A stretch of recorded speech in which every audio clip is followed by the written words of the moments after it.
In this guide, I'm going to show you how you can change power units here in Forza Horizon 6. Before we do get into this guide, make sure to like the video and subscribe to the channel with all notifications on. It really does help the channel and it lets us know that you want more content like this. We'd greatly appreciate it. And if at any point throughout this guide you did have any questions, just ask them down in the comment section below and we could help you out further. I'm going to be doing my best to reply to every single comment down there.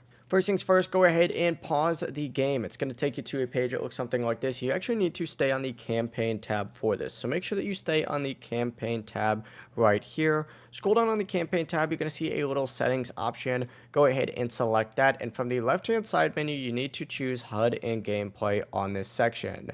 Open it up and then scroll towards the bottom and you're going to see a power unit option on here. So keep scrolling down, and this one is kind of long, but you will see power unit in this HUD and gameplay section. Once you see it, you can go ahead and adjust it. Now the default one right here, which is based on the unit on your system or region settings, then you can change it to HP, which is horsepower, PS, of course, and KW as well. So go ahead and adjust these to whatever you want, and then go ahead and save your settings when you back out. And that's going to be the full process right here. It really is that simple. If you guys had any questions, ask them down in the comment section below and we can help you out further. I'm going to be doing my best to reply to every single comment down there. Before you do leave this guide, make sure to like the video and subscribe to the channel with all notifications on. It really does help us out and it lets us know that you want more content. Have a great rest of your day though. Peace.